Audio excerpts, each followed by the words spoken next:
He conquered the world, but never won his people. Berlin, 8th July 1990. The Olympiastadion exploded in white shirts and silver confetti. Lothar Matthäus, the captain of West Germany, had just lifted the World Cup. He had silenced Maradona, dominated the midfield like a general at war, and brought his nation to glory. He should have been immortalized in marble beside Beckenbauer. But instead, there was silence. No parade in his honor. No nationwide embrace. Only a quiet flight home and whispers. Why? Few captains in football history have worn the armband with more command, more precision, more victories. And yet, Matthäus' name doesn't echo in German hearts the way others do. No murals, no chants, just a vague recognition, a nod to his excellence, and a shrug. He was, by every measure, a footballing machine, but not a hero. Some say it was his cold eyes, the way he barely smiled even after triumphs. Others point to the string of marriages, the brash interviews, the feuds. Maybe it was the way he lived, too sharp, too confident, in a nation that secretly prefers its icons a little broken, a little poetic. Or maybe Germany simply didn't know how to love a man who asked for nothing but victory. This is not just a story of goals and trophies. This is the story of a man who reached the mountaintop, alone. A man who defeated Maradona but never won his home. A man whose greatest battle was not against Argentina or Italy, but against a nation's silence. And the question we'll ask today, did Lothar Matthäus lose the affection of Germany? Or did Germany never offer it in the first place? To understand Lothar Matthäus, we must first understand the era that shaped him, and the era he came to define. Born in 1961 in the small Bavarian town of Erlangen, Matthäus emerged into a West Germany that was still rebuilding, not just from the war, but from the identity crisis that followed. Football had become a vessel for national pride, a place where discipline and victory could replace the shadows of history. The German national team had long been the embodiment of structure, endurance, and silent efficiency. But Matthäus was different. He wasn't just a soldier in the system, he was its commander. He broke into the national team in 1980 as a 19-year-old dynamo with relentless energy and a cannon of a right foot. That same year, West Germany won the European Championship, though Matthäus played only a minor role. But it was clear, a new generation was coming, and he was to be its leader. The early 80s were the battlegrounds of transition. Franz Beckenbauer had hung up his boots. Karl-Heinz Rummenigge was peaking. The country needed a new identity. Matthäus filled the void not with flair, but with force. He played like a metronome wired to a time bomb, calm, precise, but capable of exploding forward in devastating runs. At the 1982 World Cup, he was a fringe player, watching as Germany stumbled into the final only to lose to Italy. In 1986, he was on the pitch, face-to-face with Diego Maradona in the final in Mexico City. That day, Matthäus was tasked with marking the man who danced through entire defenses. He chased him, tackled him, even fouled him, but Maradona escaped and scored. That loss burned into Matthäus like acid. It wasn't just defeat, it was humiliation, and it planted a seed. He wouldn't let it happen again. By the late 1980s, Matthäus was the most dominant midfielder in Europe. At Inter Milan under Giovanni Trapattoni, he orchestrated games like a dictator with a velvet glove. He won the Serie A title in 1989, then the UEFA Cup in 1991. In a league full of Platini, Gullit, and Van Basten, he didn't just survive, he ruled. And then came 1990. The World Cup in Italy was Matthäus's crucible. No longer a sidekick, he was now captain, heartbeat, soul. He scored screamers, led huddles, calmed tempers. He was unstoppable. And in the final, poetic justice, he faced Maradona again. This time, there would be no miracle. Germany won 1-0. Maradona wept. Matthäus lifted the cup. He was awarded the Ballon d'Or, voted FIFA World Player of the Year. The press called him Der Chef, the boss. And yet, something was missing. There were no tears, no hugs from the nation, no deep sense that Germany had found its golden sun.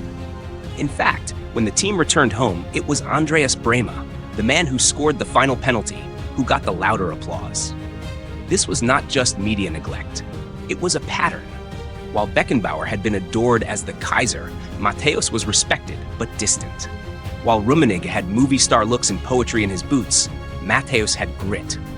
While later stars like Klose and Lahm would be loved for their humility, Matthäus was seen as vain. Too ambitious, too cold, too calculating. And in German football, where romanticism and resolve are expected to coexist, Matthäus offered only one side. The truth is, Matthäus belonged to no generation. He was too young to be one of the 74 legends, too fierce to be part of the 90s poets. He stood alone, a monolith of discipline and self-belief in an era that craved something softer. But beneath the titles and the stone exterior, something was building. A storm that would one day crash against him. Scandals, fractures, disrespect, loneliness. The man who conquered the footballing world would soon lose the only thing he couldn't control, his connection with the people. Shadows were beginning to form. For most athletes, the climb is the hardest part, but for Lothar Matthäus, staying at the top proved far more perilous. After the 1990 World Cup, Matthäus was untouchable. He had the Ballon d'Or, he had the trophy, he had the fear and respect of every locker room in Europe. But respect is not affection, and admiration is not love. And slowly, cracks began to show. He returned to Inter Milan after the World Cup as a global icon, but something had changed. His intensity, once admired, began to wear on teammates. His perfectionism made him difficult. He was demanding, blunt, and sometimes outright confrontational. And then came the injuries. In 1992, a torn Achilles tendon shattered his momentum. At 31, many assumed his best days were behind him. He left Inter and returned to Bayern Munich, where he became both legend and lightning rod. He won more trophies, Bundesliga titles, another UEFA Cup. But behind closed doors, conflict brewed. Matthäus clashed frequently with coaches, teammates, and even journalists. He was vocal in the press, often criticizing tactics, selections, even club decisions. He had no filter. For German fans still reeling from a changing cultural climate in the early 90s, this came off as arrogance. Meanwhile, in the national team, Matthäus remained a pillar, but also a paradox. He led Germany to the 1994 World Cup, but the team crumbled in the quarterfinals. He was stripped of the captaincy. Rumors swirled about unrest in the dressing room. Some younger players reportedly saw him as overbearing. He did return in 1998, incredibly at age 37, for a record 5th World Cup appearance. But by then, his presence felt more symbolic than galvanizing. Off the pitch, his private life began to attract as much attention as his football. Multiple high-profile relationships, divorces, and tabloid appearances painted a picture of instability. The man who once epitomized control was now fodder for gossip magazines. To some, it was poetic justice. To others, it was sad. To Matthäus, it was irrelevant. He still believed in only one truth, victory. But even that was slipping away. As the 2000s approached, Matthäus' influence began to fade. Younger stars like Michael Ballack and Oliver Kahn were the new darlings of German football. Matthäus, now seen as yesterday's man, tried to stay relevant, first as a player, then as a coach. But he struggled. His coaching career spanned across Austria, Hungary, Israel, and Bulgaria, but he never managed a top-tier club in Germany. The man who once led the Mannschaft to glory couldn't even get a call from Bundesliga's elite. Worse still, his presence seemed almost unwelcome. He was denied a proper farewell match. No testimonial, no grand send-off, just a slow fading into the background. Bayern Munich, the club where he spent most of his career, offered no statue, no major tribute. The German FA treated him with the cool politeness of an acquaintance, not the reverence of a legend. By the mid-2000s, Matthäus was no longer discussed in German football with the same warmth as Beckenbauer, Müller, or even Klinsmann. His accomplishments remained undeniable. But his aura, that of an unrelenting competitor, a lone wolf, had distanced him from the people. He didn't fall because of scandal.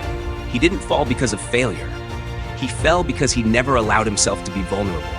And in a country that values depth of feeling as much as depth of talent, that was his greatest mistake. He thought winning was enough, but Germany was looking for something more. There's a haunting irony in Lothar Matthäus' story. The more he won, the lonelier he seemed to become. By the time he hung up his boots, Matthäus had played in 5 World Cups, more than any outfield player in history at that point. He had captained his nation to its greatest triumph in modern memory. He had conquered Italy, Germany, and Europe. But there was no curtain call, no national applause, only a quiet disappearance into the shadows of retirement, and a public more interested in his failed marriages than his football legacy. The tabloids had a field day. His personal life unfolded like a soap opera. Divorced multiple times, involved with much younger women, often photographed in questionable company, Matthäus became a regular fixture not in football headlines, but gossip columns. His name, once synonymous with precision and power, was now entangled with ridicule. The German press dubbed him Lothar, a mocking diminutive, often used to deride his lifestyle choices and failed coaching gigs. And yet, behind the headlines, there was a man who seemed desperate to stay relevant, but unable to do so on his own terms. Matthäus's coaching career, the path many legends take to cement their post-playing legacy, never took off. He managed low-profile teams, Rapid Wien, Partizan Belgrade, Maccabi Netanya, the Bulgarian national team, but never Bayern Munich, never the German national team, never anything that matched his player pedigree. Privately, Matthäus was said to be hurt by this. He reportedly approached the DFB for roles, only to be politely rebuffed. Clubs didn't trust his temperament. The media never let go of his personal missteps. And the public, well, they'd made up their minds long ago. He's not one of us, some fans would say. He doesn't feel German. This was perhaps the deepest cut. Matthäus had done everything for the flag. He bled for it, led it, lifted it. But in return, he received only skepticism, as if his passion had been too mechanical, his leadership too sterile. Germany, a country that mythologized its Beckenbauers and mourned its Netzers, never knew how to feel about Matthäus. He wasn't tragic. He wasn't poetic. He was just excellent. Too excellent. There's a quote whispered in the corridors of Bayern. Lothar wanted love, but played like a machine. And Germans don't love machines. They just use them. At his core, Matthäus seemed to believe that professionalism would buy him immortality. That being the best would make him beloved. But in football, as in life, that equation is flawed. People don't fall in love with perfection. They fall in love with vulnerability. And Matthäus never gave them that. Not on the pitch, not off it. He was never seen crying, never seen breaking, never seen asking for understanding. When Beckenbauer passed away, the tributes flowed like poetry. When Lahm retired, Germany wept. But Matthäus, he has already faded long before his time. Today, he works as a pundit, sharp-tongued, insightful, still chasing the game that once made him a king. But there's a ghostly echo in his presence, a sense that he still doesn't understand what went wrong, or why a nation he led to glory never claimed him as its own. His story isn't one of scandal or disgrace. It's more painful than that. It's a story of emotional exile. And that's the darkest truth. You can give everything to your country and still come home a stranger. Lothar Matthäus is a riddle that German football never solved. We've seen players fall from grace through drugs, violence, betrayal. We've seen careers torched by scandal, erased by injury, silenced by war. But Matthäus, he won everything. He gave everything. And somehow, he walked alone. So what went wrong? At Hall of Legends, we believe this is more than a personal tale. It's a reflection of how football and society treats the ones who refuse to bend. Matthäus was not poetic, not tortured, not broken. He didn't apologize for winning. He didn't play the tragic hero. He was clinical, calculating, committed, a football machine. But fans don't fall in love with machines. They love the bruised, the fallen, the rebels and romantics. They mourn Baggio. They adore Zidane. Even Maradona, with all his flaws, is loved for his contradictions. But what if the contradiction is absence of emotion? What if the tragedy is invisibility? Lothar Matthäus paid a price for being too perfect, too driven, too polished. He didn't give the people a glimpse behind the curtain, and so the people never saw a man, only a player. And perhaps we, as fans, failed him too. We demand loyalty, but punish those who give it without drama. We ask for greatness, but withdraw affection from those who don't perform it with tears or poetry. Maybe Matthäus wasn't cold. Maybe we were too obsessed with warmth.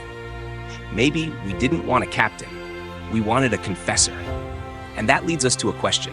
Was Lothar Matthäus a victim of his own perfection, or of a football culture that needs its heroes to bleed? Maybe both. What's clear is this. Germany never gave him the farewell he earned. No golden send-off, no nationwide salute. And while others were embraced in their twilight, Matthäus kept working, coaching, commentating, trying to belong in the game he once ruled. It's uncomfortable to admit, but maybe it's easier to forgive a flawed genius than to embrace a flawless one. So we ask you, the viewer, did Germany fail Matthäus, or did he fail to open the door for love to enter? His story isn't over, but the silence around it speaks louder than any ovation. Time softens even the sharpest lines. Lothar Matthäus no longer sprints across the pitch with thunder in his legs. The armband is long gone. The roar of the crowd is a memory. But when you watch the tapes, the bullet passes, the lung-busting runs, the surgical tackles, you realize this man wasn't just a player. He was the embodiment of control in a game ruled by chaos. And maybe that's the legacy that matters most. He didn't seduce the world with tricks. He didn't cry for the cameras. He didn't need a savior complex. Matthäus gave football what few ever could: totality. He was there in every phase of the game, every corner of the field, every heartbeat of a team that demanded structure and fire. And in doing so, he helped define the spine of modern German football. The irony is cruel, that a man who symbolized unity and victory was met with distance and reserve. But over time, nostalgia works its quiet magic. The bitterness fades, the stories grow clearer. A new generation watches those grainy clips from 1990, and they don't see a machine, they see a master. Today, Lothar Matthäus is still working, analyzing games, explaining tactics, sharing his truth in the only language he's ever truly spoken: football. And whether Germany ever builds him a statue or not, the game itself has already carved him into stone. In the end, maybe not every legend needs to be loved. Some just need to be remembered. And Lothar Matthäus, the champion who was never loved, will be, forever.